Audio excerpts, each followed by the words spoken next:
¿Qué tal? Buenas tardes.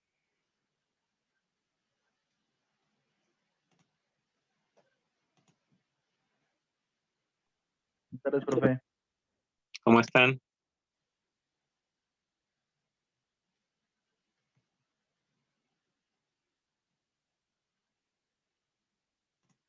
Bueno, en lo que se conectan los demás, yo sé que ya algunos de ustedes, con los equipos que ya habían formado, ya me empezaron a compartir el documento con el cual tendrían que haber estado trabajando desde la clase anterior. Sin embargo, no todos los equipos han puesto ni los datos de ese documento y pues bueno, no sé si en realidad ya lo empezaron o no.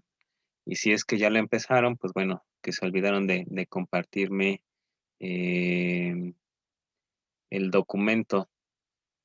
¿A qué cuenta? Pues es con la que yo ya les había dado de maestro.eduardohvalle@gmail.com. Entonces, bueno, ahorita ya vamos a comenzar ya con el número de participantes que están en este momento. Como les había dicho, tenemos que ver ya el tema de cómo ir generando esquemas o diagramas cinemáticos, para lo cual nosotros tenemos que ver un poco de conceptos básicos para el mejor entendimiento de ese tema. Entonces, nosotros vamos a utilizar la palabra eslabonamiento, pero esta palabra comprende dos términos. Uno son los eslabones y la otra son las juntas. Entonces, ¿qué vamos a nosotros a entender por eslabones? Ahorita lo vamos a ver en la siguiente diapositiva. Sin embargo, aquí ocupando la figura, nada más déjenme cambiarlo para que sea ahora un puntero láser. Nosotros tenemos un mecanismo.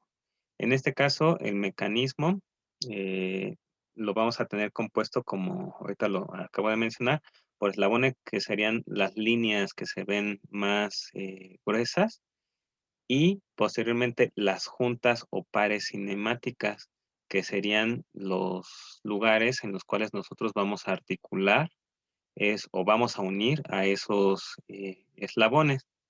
Vamos a ver que no nada más es como en este ejemplo de mecanismo, que las juntas nos van a servir como para que pueda rotarse algún otro elemento, sino que también vamos a estar considerando algunas que sean de deslizamiento.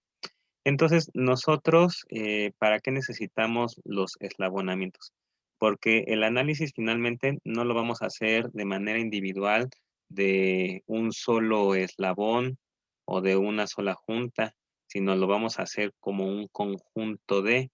¿Y para qué los vamos a estar analizando? Recuerden que nosotros lo que nos va a importar en la parte de cinemática es únicamente el comportamiento en un movimiento dado. ¿Y para qué lo vamos a hacer? Pues bueno, para obtener posiciones, obtener velocidades, obtener aceleraciones. Y todo esto de los eslabonamientos, ¿para qué nos van a servir?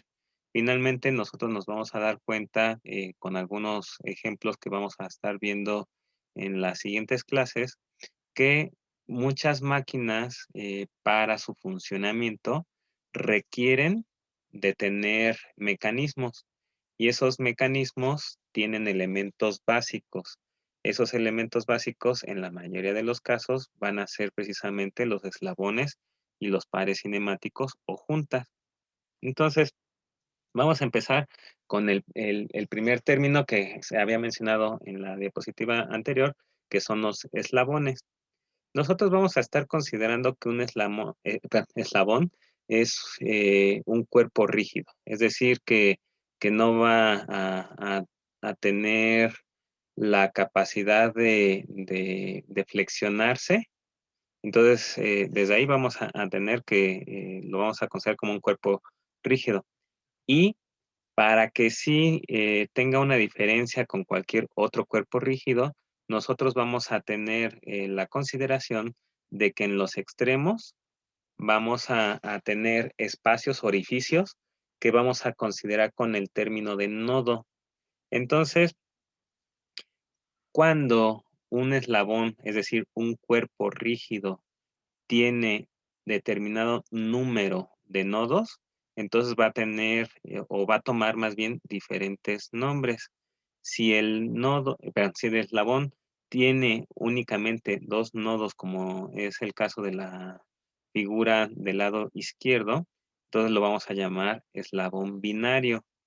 Si le agregamos un nodo más, es decir, le hacemos un orificio extra a ese eslabón, entonces nosotros lo vamos a considerar como un eslabón ternario. Y así tiene 4 cuaternario y así podemos continuar.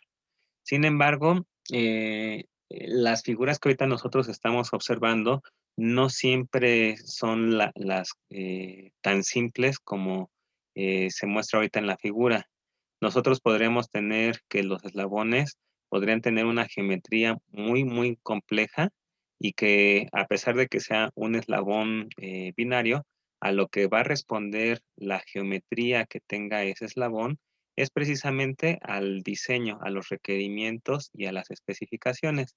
Si nosotros requerimos que cumpla con cierta resistencia, pero que nosotros sepamos qué tipos de cargas, esfuerzos, el tipo de material que vamos a tener,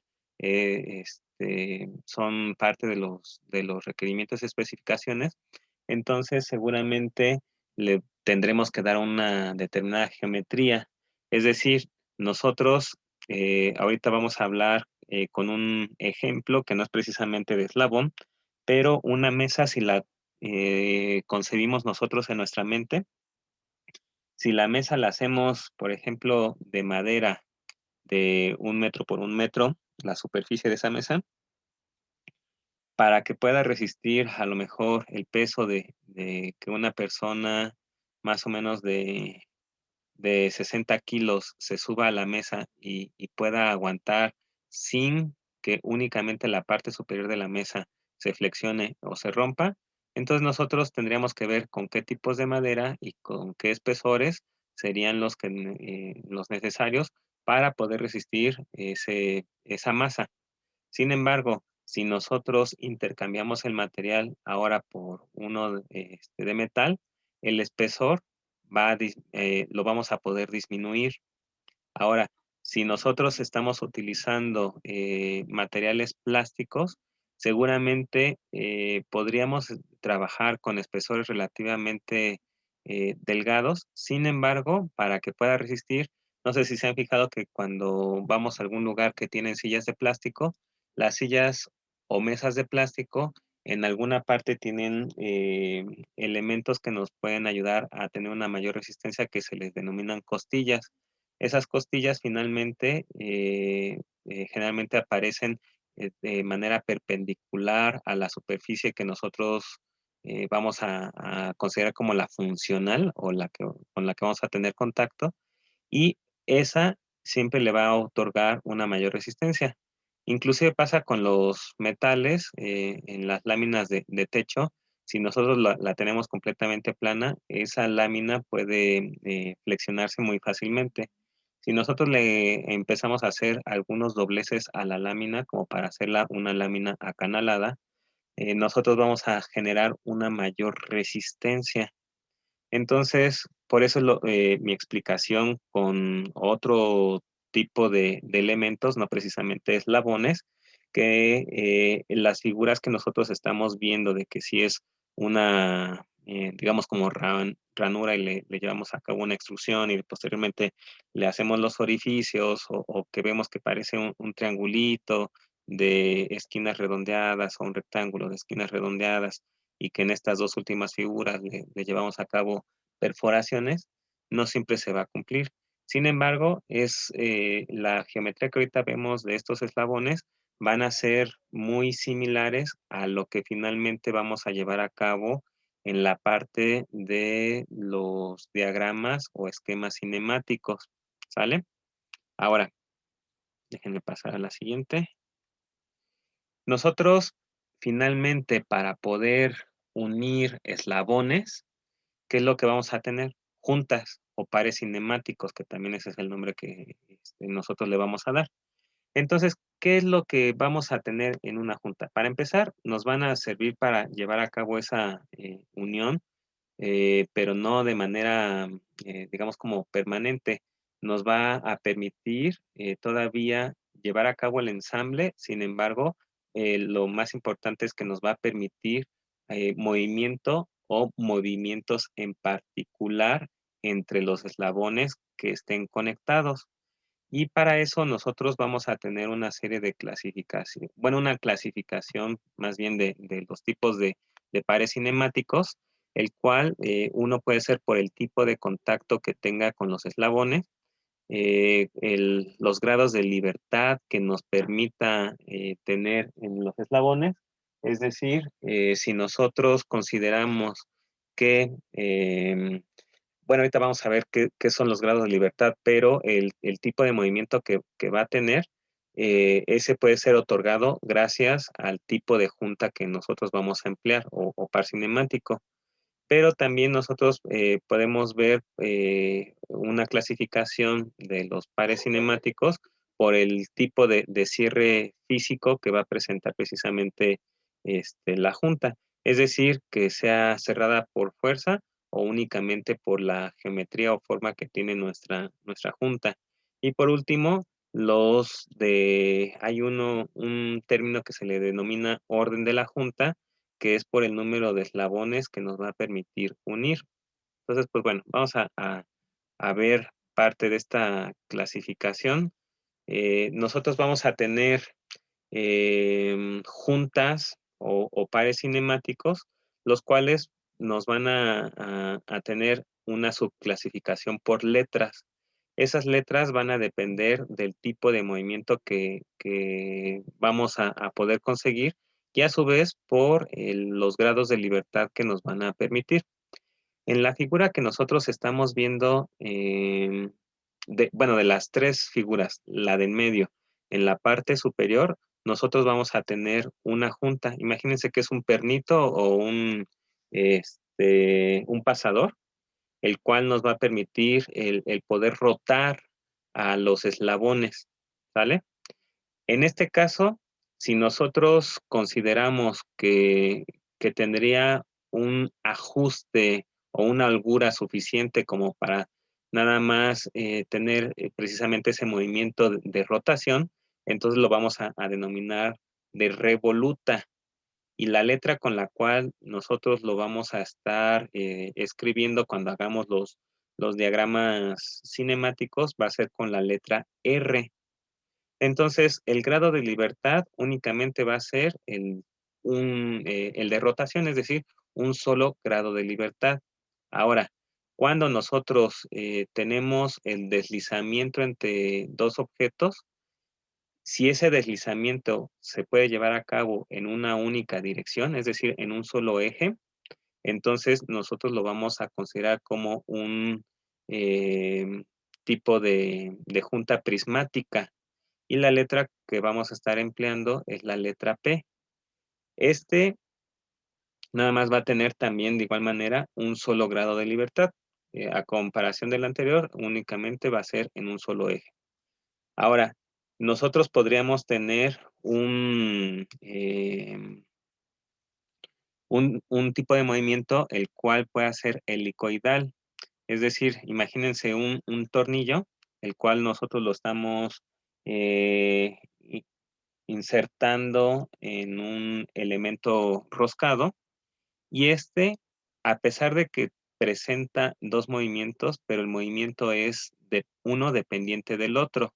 Es decir, si yo empiezo a rotar ese tornillito o ese tornillo sin fin, o si quieren verlo una tuerca en un tornillo, etcétera, etcétera, si yo lo empiezo a girar, de manera dependiente, nosotros vamos a tener un deslizamiento, pero el que va a gobernar prácticamente siempre es el de rotación. Entonces, nosotros para el helicoidal, únicamente vamos a tener que es considerado con un grado de libertad, porque no es independiente el que se pueda deslizar y el que pueda rotar a la vez.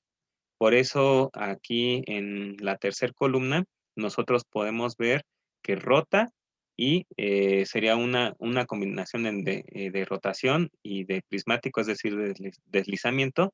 Sin embargo, son dependientes uno del otro. No pueden existir o coexistir de manera independiente, ¿sale? Y la letra que vamos a estar utilizando es la letra H. Posteriormente, si nosotros tenemos un movimiento de junta cilíndrica, ¿qué es lo que vamos a tener? Ahí sí podríamos nosotros tener deslizamiento en una dirección más rotación. Entonces, ¿qué es lo que vamos a obtener? Finalmente, 2 grados de libertad.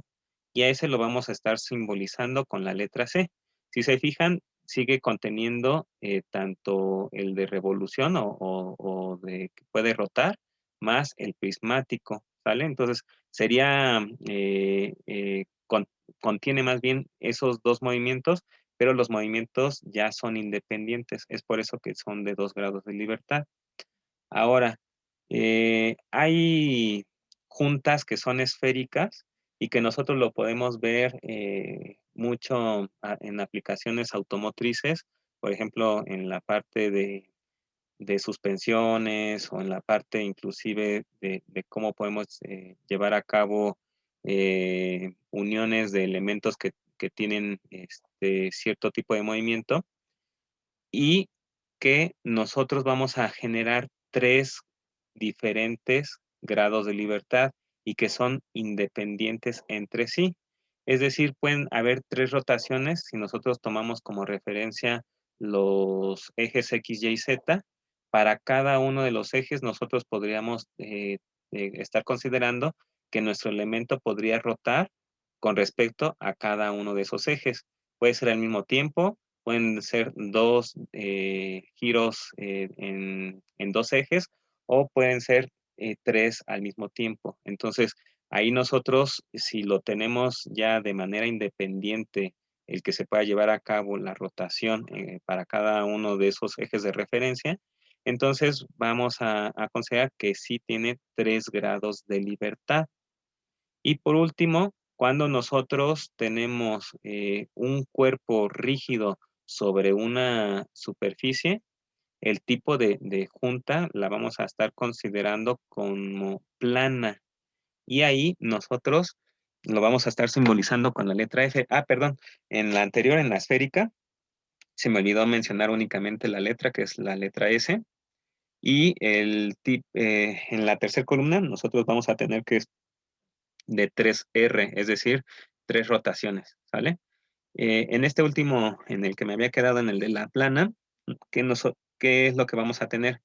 Si a ese elemento que se encuentra sobre un plano tenemos la restricción de que no se va a poder separar del plano, entonces podríamos tener movimientos en un eje X, movimientos en un eje Y, más el que pueda estar girando, ¿vale? Entonces, como esos 3 movimientos pueden ser independientes entre sí, ¿qué es lo que vamos a tener? Que serían 3 grados de libertad. Si para el movimiento que tenga el objeto, 2 están ligados o son de manera dependiente, como podría ser el caso del helicoidal, entonces ya no sería 3 grados de libertad, ¿sale? Entonces, nada más lo que ustedes deben de tener siempre en mente es si los movimientos que se presentan se manejan de manera independiente, entonces serían tantos grados de libertad en ese objeto. De este mismo, ya no sería junta plana, pero si nosotros pudiéramos elevar el elemento en un eje X, entonces ya ganaría otro grado de libertad.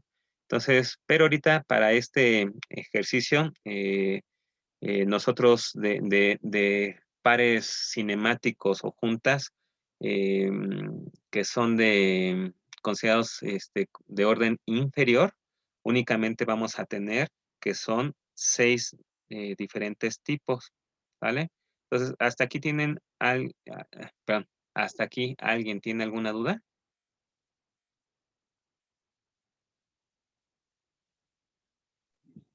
En el helicoidal, ¿qué aplicaciones tendría, profe? Ok, tú puedes tener, por ejemplo, en las prensas, no sé si te has fijado en las prensas de banco, que tienes un tornillo. y que tú lo empiezas a mover a través de una manivela. Al momento de que se va recorriendo finalmente una de las mordazas, es precisamente gracias al movimiento que tiene tu tornillo. Entonces, tú lo que ves finalmente es que se empieza a deslizar la mordaza, ya sea para abrir o para cerrar.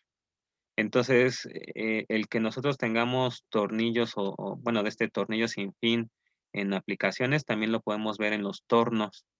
Los tornos para poder mover los ejes de nuestro, de donde va a ir sujeto el portaherramientas y posteriormente la herramienta de corte.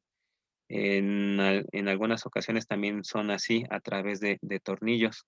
Entonces, la forma en la cual nosotros decidamos qué es lo que necesitamos generar en una máquina a través de un mecanismo es el tipo de eslabones y de juntas que nosotros vamos a estar empleando. No sé si con eso ya te queda más claro alguna de las aplicaciones que tendría el helicoidal. Sí, sí, profe. Y por Profe, y por ejemplo, ejemplo, en el caso de la junta esférica, ¿ese es donde se puede aplicar? en las Si te, rótulas, ¿no? perdón. En las rótulas de los coches. Ajá, sí, era lo que les había mencionado. O inclusive algo que posiblemente podríamos encontrar en alguna oficina y en algunas casas. No sé si se han fijado que hay en los escritorios unas basecitas en las cuales se inserta una pluma. La base de esa pluma tiene una junta esférica que nos permite rotar a la pluma en diferentes direcciones y que por el tipo de ajuste que tiene la rótula, no es tan fácil que se caiga la pluma, es decir, que no tenga que estar siempre acostada. Es decir, nosotros podemos estarla rotando precisamente como para poder estar tomando la pluma en diferentes posiciones, pero eso ya sería, digamos, como que en el espacio. Pero sí, como dice tu compañera, las rótulas es un buen ejemplo de ese tipo de aplicación. Y en el tornillo, bueno, en este tornillo sin fin helicoidal, sí son un poco sensibles a la presión, ¿no, profe? Porque, bueno, con poca presión se pueden mover también. O sea, si usted los comprime, por ejemplo, como dijo la prensa, ve que con unos pequeños golpes se afloja otra vez. Sí, sí son buenos para trabajos pesados estos, o solamente para movimiento. No, en realidad nosotros, qué tanto apretemos en el caso de la prensa, sí se pueden ir aflojando. En realidad, casi cualquier elemento roscado de sujeción es susceptible a que se vaya desajustando. ¿Por qué? Ay, déjenme tantito callar a mi perra porque si no, no me van a alcanzar a escuchar. Permítanme tantitito, ¿eh?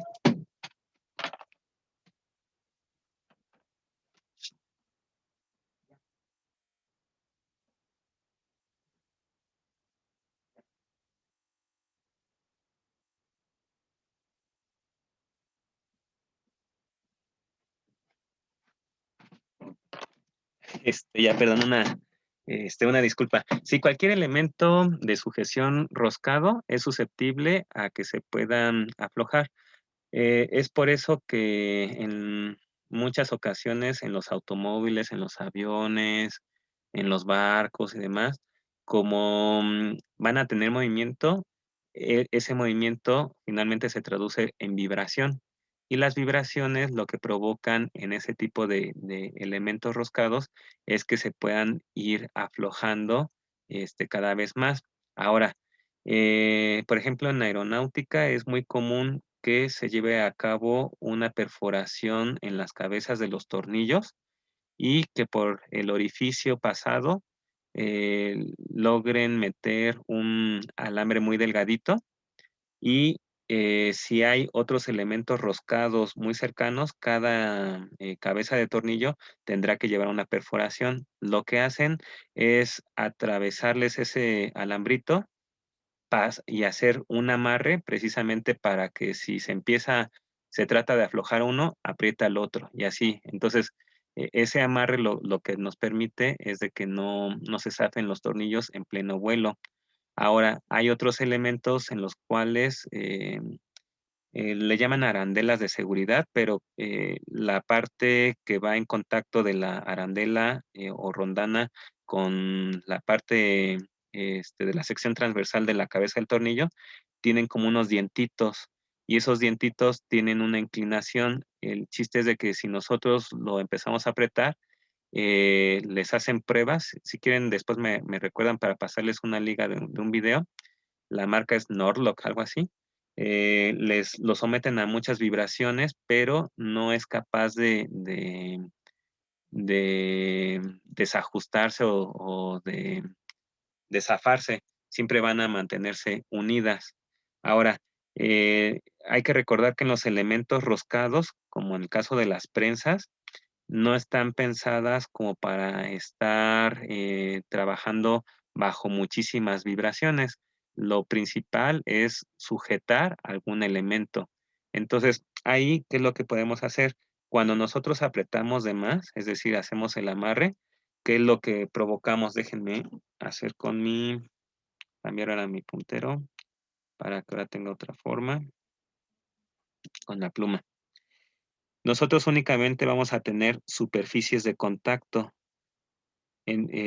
Cuando empezamos a hacer que tenga un mayor apriete, si teníamos problemas de manufactura, que nada más una de las crestas y valles tuviera contacto, lo que vamos a provocar es una pequeña deformación en nuestro material y finalmente que una mayor superficie tenga contacto. Si ustedes analizan cuando sí se empiezan a deformar más los tornillos, se van a dar cuenta que nada más ciertas crestas y ciertos valles son los únicos que mantuvieron contacto. Y eso se da por la precisión que no es tan buena en los procesos de manufactura o en elementos que se podrían denominar estándar. Como no es la mayor exactitud posible, como lo podríamos encontrar de únicamente modelarlo en un programa de CAD, es entonces que nosotros la gran fuerza o presión únicamente se va a llevar a cabo en bien poquita superficie. Entonces, es por eso que si nosotros le apretamos un poco más a esas prensas, sí se pueden empezar a aflojar, pero se tarda un poquito de tiempo. Y la idea es que no estén trabajando bajo ciertas vibraciones. No me acuerdo si ustedes llevan vibraciones mecánicas en la carrera, la verdad no me acuerdo. A mí no me ha tocado dar esa asignatura para esta universidad. Sin embargo, nosotros para vibraciones mecánicas tenemos algo que se llama, bueno, en las frecuencias, cuando tenemos vibraciones más bien, podríamos alcanzar un término que se llama, que ahorita se me fue el nombre, frecuencias naturales, y hay otra en la cual, ahorita se me fue, lo siento el nombre, nosotros podemos hacer que tenga una consecuencia catastrófica. Cuando ocurren sismos, si la frecuencia con la cual está vibrando la Tierra, por así decirlo, es la misma que puede tener como frecuencia natural un edificio o una casa, ese edificio o esa casa se va a caer prácticamente. En el temblor de 1985, no me acuerdo de qué altura los edificios fueron prácticamente los únicos que se cayeron, y es que nosotros a mayor longitud cambiando la longitud de un edificio, cambia la frecuencia natural. Es por eso que en algunos temblores se caen casas, pero no hay edificios y viceversa, ¿sale? Entonces, eso es únicamente a través de vibraciones. Entonces, las prensas no están pensadas como para estar trabajando a ciertas vibraciones. Y podemos hacer que el diseño sí soporte a lo mejor los golpeteos de que estemos sujetando una pieza y que le estemos dando de martillazos y demás. Entonces sí se va a empezar a aflojar, pero no tan rápido, ¿sale? No sé si hasta ahí sí resolví tu duda. Sí, profe, sí. Ok, perfecto. Bueno, entonces déjenme continuar. Ahora, nosotros para los grados de libertad primero tenemos que ver, así como con las anteriores diapositivas, que vamos a tener, podemos tener más bien movimientos de objetos. Si ustedes ahí en su casa pueden colocar una pluma o un lápiz sobre la mesa y que por la acción de la gravedad ese lápiz no va a elevarse por sí solo, entonces nosotros podríamos tener que la movilidad de ese sistema está únicamente dado, como habíamos mencionado hace rato, en que lo podemos estar desplazando sobre la mesa o rotando sobre la mesa. Y de ahí nosotros vamos a entender mucho de los grados de libertad. Sin embargo, la movilidad de un objeto finalmente de qué nos va a servir para la parte de cinemática, que nosotros también tenemos que conocer cuál es la posición exacta de ese objeto. Si nosotros necesitamos dar la posición exacta, por ejemplo, de esa pluma o de ese lápiz que ustedes están colocando en la mesa ahí de su casa, ¿qué es lo que tendríamos que dar? Pues, por ejemplo, una coordenada para un solo de sus, dos coordenadas, perdón, para uno solo de los extremos, por ejemplo, de la goma, que es lo que ahorita yo estoy señalando.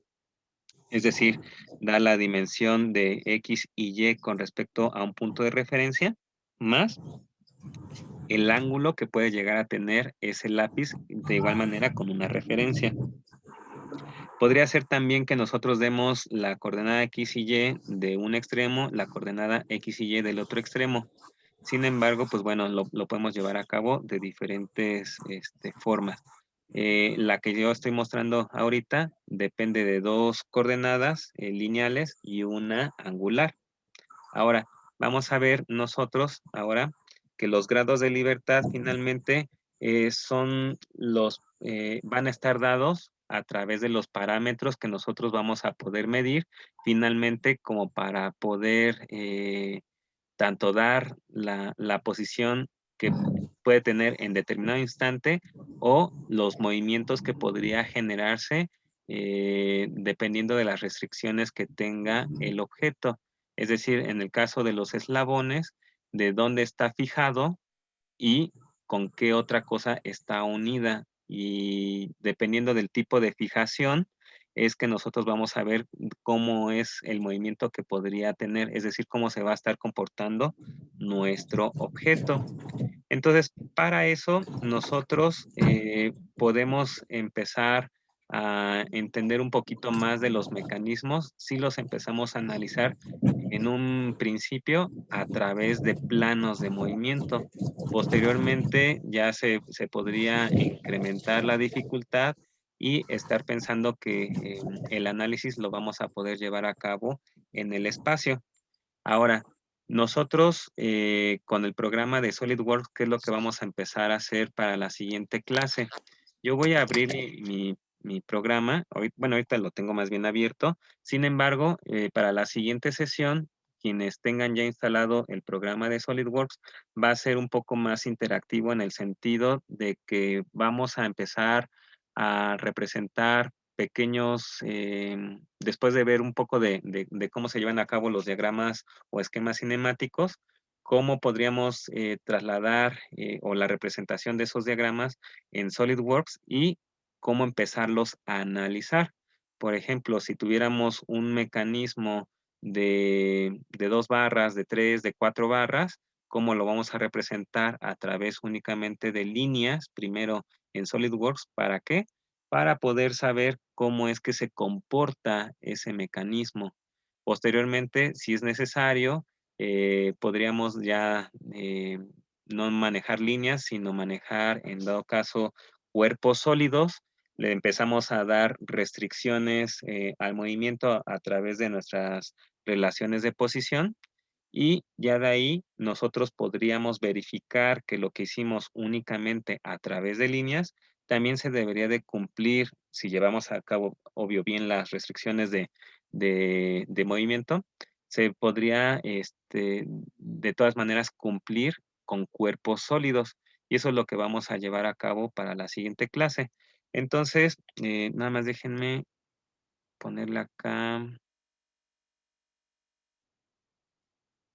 el intercambio de mi pantalla.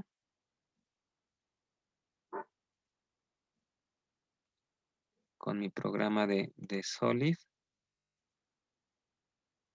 Un poquito o adelanto de lo que vamos a llevar a cabo es algo muy similar a lo que ahorita voy a mostrar en unos poquitos minutos que nos quedan de esta clase.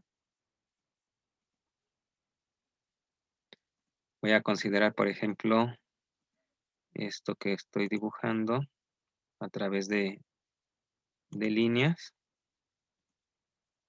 Y que si yo no le pongo restricciones ahorita a este croquis, así con estas líneas, yo todavía podría empezar a mover cada uno de los elementos, y si yo ya le pongo, en dado caso, algunas dimensiones a mi dibujo, por ejemplo, en este caso, déjenme meterle rápido algunas medidas.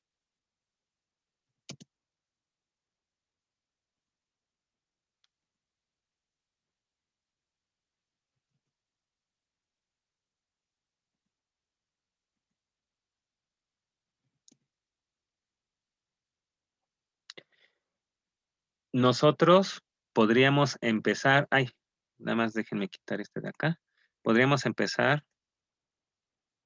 suprimir. Déjenme mover este de aquí. Ahí está.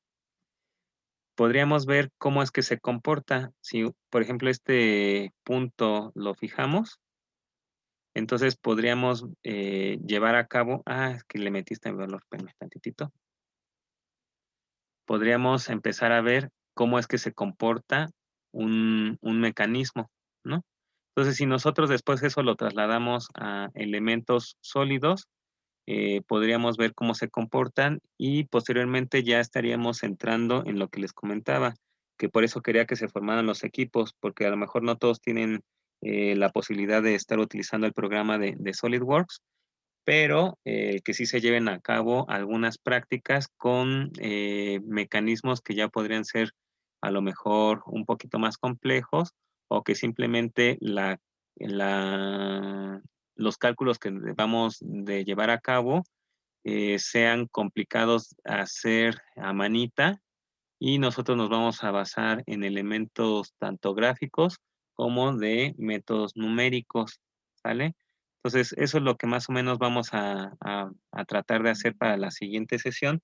Por eso es lo que les pido, que los que puedan tengan ya abierto su programa de SolidWorks, ¿vale? ¿Alguna duda o algún comentario que ustedes quieran hacer?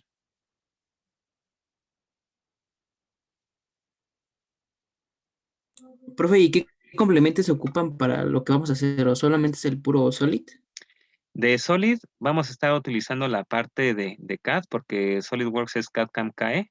Vamos a utilizar CAD en el aspecto de poder hacer croquis, como lo que ahorita yo les acababa de mostrar, y vamos a hacer análisis de movimiento, para lo cual en la parte de complementos de SolidWorks tendríamos que tener activo el SolidWorks Motion, ¿vale? Y ya con eso podríamos, en la parte de los estudios de movimiento, empezar a pedirle a SolidWorks que se lleven a cabo algunas graficaciones por ejemplo, si yo empezara a mover este punto, como ya está restringido a cierta medida, finalmente, si yo le doy la vuelta, si es que sí se alcanza a girar todo el elemento, que lo grafique, ¿no? Entonces ya me va a graficar a lo mejor un círculo. Pero sería algo muy diferente cuando hay algún elemento que es muchísimo más corto, déjame hacerlo así, y que nosotros, a lo mejor de querer dar la vuelta, te restringe el movimiento y ya nada más te da un movimiento de balanceo y no precisamente de rotación de 360 grados. Entonces nada más sería eso lo que necesitas del SolidWorks. Ok, gracias, profe. Pues bueno, si no tienen duda, por favor, para que sí estén trabajando en la asignación y que ahora sí me compartan todos los equipos, por favor, el documento de Google, ¿vale? Profe,